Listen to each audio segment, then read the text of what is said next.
রিয়েক্টের JSX এর গত পর্বে আমরা শিখেছিলাম কি করে HTML ব্যবহার করতে পারি, জাভাস্ক্রিপ্টের ভিতরে কিভাবে আমরা HTML ইউজ করতে পারি সেই জিনিসগুলো আমরা শিখেছিলাম।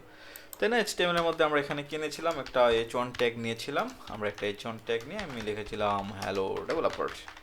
হ্যাঁ, এছাড়া আরও কিছু টেক্সট আমরা কিন্তু আউটপুট আকারে নিয়ে আসছি, তাই তো? হ্যালো ডেভেলপার লেখাটা কিন্তু চলে আসছে। আমরা আজকের এই পর্বে শিখব যে জাভাস্ক্রিপ্ট কীভাবে আমরা ব্যবহার করতে পারি। এক্সট্রা যদি আমরা জাভাস্ক্রিপ্ট ব্যবহার করতে চাই এখানে, তাহলে এই জিনিসগুলো আমরা কীভাবে ইউজ করতে পারি সেই জিনিসটা আমরা দেখব। যেমন ধরেন এই হ্যালো ডেভেলপার লেখাটাকে আমরা একটা ভেরিয়েবলের ভিতরে রাখবো এবং ভেরিয়েবলটা আমরা এখানে ডিক্লেয়ার করব, সেইটাও আমরা কিন্তু শিখতে পারি।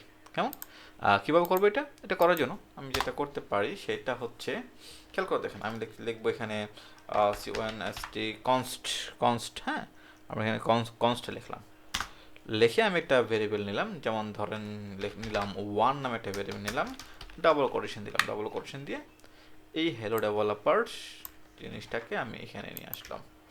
হ্যালো ডেভেলপার লেখাটাকে আমি এখানে দিয়ে দিলাম, সেভ দিই। হ্যাঁ, সেভ দিলে দেখতে পারবো এখানে কোনো আউটপুট নাই।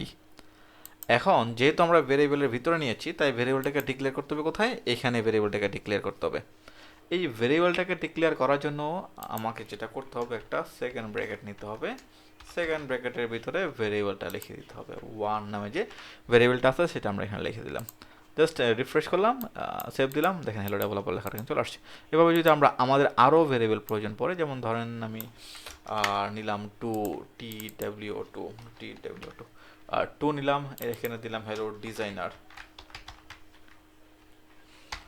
ডিজাইনার দিলাম। এখন আমি চাইলে কিন্তু আরও একটা h1 ট্যাগ নিতে পারি। h1 ট্যাগ নিয়ে এটার যে ভেরিয়েবলটা আছে সেই ভেরিয়েবলটা কিন্তু আমরা এখানে ডিক্লেয়ার করে দিতে পারি। সেভ দিলাম, সেভ দেওয়ার পর দেখি তো হ্যালো ডিজাইনের লেখাটা কিন্তু চলে আসছে। এভাবে আমরা ভেরিয়েবল কিন্তু নিতে পারি, ভেরিয়েবল আলাদাভাবে ভেরিয়েবল নিয়ে কিন্তু কাজ করতে পারি। আমরা আরও কিছু ভেরিয়েবল নিয়ে কাজ করব, সেটা হচ্ছে যে আপনার আমরা ডেট ফাংশন নিয়ে কাজ করি। হ্যাঁ, কিছু ভেরিয়েবলের মধ্যে ডেট ফাংশন নিয়ে আমরা ডেটগুলোকে শো করানোর চেষ্টা করি। যেমন ধরেন আমি যদি নেই পাবে ভেরিয়েবল ডিক্লেয়ার করি, কনস্ট ডেট নামে একটা ভেরিয়েবল ডিক্লেয়ার করলাম। হ্যাঁ, ডেট নামে একটা ভেরিয়েবল ডিক্লেয়ার করলাম। দেন আমি কি বললাম, আমি নিউ কিওয়ার্ডের সাহায্যে ডেট ফাংশনটা নিই, ডেট নেওয়া হয়ে গেছে। এখন আমি যেটা করব সেটা হচ্ছে লিখবো কনস্ট। হ্যাঁ, কনস্ট আমি ডেট নেম নামে একটা ভেরিয়েবল ডিক্লেয়ার করি। ভেরিয়েবল ডিক্লেয়ার করে আমি লিখবো যে ডেট হচ্ছে ভেরিয়েবলটা, ডেট ডট গেট ডেট নিলাম, শেষ করলাম। আমাদের এখানে ডেট ফাংশনটা বড় হাতের ডি হবে। ওকে, এখন আমাদেরকে যেটা করতে হবে সেটা হচ্ছে এই ভেরিয়েবলটাকে ডিক্লেয়ার করতে হবে আমাদেরকে। আমি এখানে চলে এসে একটা পি ট্যাগ নেই, পি ট্যাগের ভিতরে আমি ভেরিয়েবলটাকে ডিক্লেয়ার করে দিই, দেন আমি সেভ দিয়ে পেজটা রিফ্রেশ করে দেখতে পারবো যে আজকে যে 10 তারিখ সেই 10 তারিখ কিন্তু এখানে চলে আসছে। নাইস। ওকে, এভাবে আমরা কি করতে পারি, ডেট ফাংশনগুলোকে ডিক্লেয়ার করতে পারি। ডেট ফাংশনগুলো ডিক্লেয়ার করে কিন্তু আমরা আমাদের আউটপুটগুলো নিয়ে আসতে পারতেছি। এখন আমি শুধুমাত্র ডেটটা নিয়ে আসছি, তাই না? আমি যদি মান্থে নিয়ে আসতে চাই সেটাও কিন্তু করতে পারবো এখানে। যেমন ধরুন আমি এটাকে কপি করি, এটাকে ডিক্লেয়ার করলাম, আমি লিখলাম ডেট না, আমি লিখলাম মান্থ নেম। আমি এখানে লিখবো মান্থ, ডেট লিখবো না, MONTH মান্থ লিখলাম। দেন এই ভেরিয়েবলটাকে আমরা এখানে ডিক্লেয়ার করব। আজকে মাসটাও নিয়ে আসতে পারতেছি এখানে ডিক্লেয়ার করবো। একটা কাজ করি, ইয়ারটাকেও নিয়ে আসি। মান্থ আমরা নিয়ে আসলাম এখানে। ওকে, ইয়ারটাকে নিয়ে আসি। এরপর ইয়ারটাকে নিয়ে আসার জন্য আমরা যেটা করব সেটা হচ্ছে এটাকে আমি কপি করতে পারি। কপি করে আমি এখানে এসে লিখবো ইয়ার লিখলাম। হ্যাঁ, আমি এখানে লিখবো ইয়ার নেম,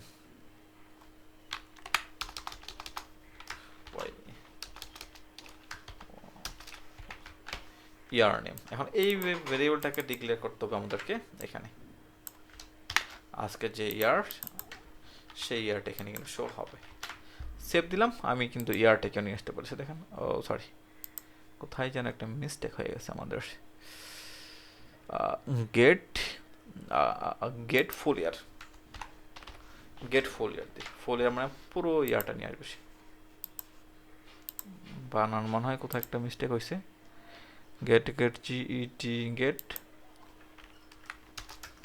ফুল ইয়ার, এই গেট ফুল ইয়ারটা কিন্তু চলে আসছে, তাই না? এভাবে আমরা কি করতে পারি, আম, আমাদের যে বিলিং ফাংশন আছে ফাংশনগুলোকে ডিক্লেয়ার করতে পারি ভেরিয়েবলের সাহায্যে। এইভাবে আমরা আমাদের কী করতে পারি, রিয়েক্টের ভিতরে জাভাস্ক্রিপ্ট ব্যবহার করতে পারি। এক্সট্রা যদি আমাদের জাভাস্ক্রিপ্ট ইউজ করার প্রয়োজন পড়ে, আমরা কিন্তু আলাদাভাবে জাভাস্ক্রিপ্ট লিখে কিন্তু এই জিনিসগুলো এখানে নিয়ে আসতে পারবো। ওকে, আমরা আমাদের HTML ট্যাগগুলো ব্যবহার করতে পারতেছি রিয়েক্টের ভিতরে, জাভাস্ক্রিপ্টের ভিতরে। আবার জাভাস্ক্রিপ্টের ভিতরে কিন্তু আমরা এক্সট্রা আরও কি সরি রিয়েক্টের ভিতরে আমরা এক্সট্রা জাভাস্ক্রিপ্ট ব্যবহার করতে পারতেছি। ওকে, এভাবে কিন্তু আমরা JSX এর সাহায্যে HTML ব্যবহার করতে পারবো জাভাস্ক্রিপ্টের ভিতরে, আবার HTML এর ভিতরে কিন্তু আমরা জাভাস্ক্রিপ্ট ইউজ করতে পারবো। আজকে এই পর্যন্ত, সবাইকে অসংখ্য ধন্যবাদ। আল্লাহ হাফিজ।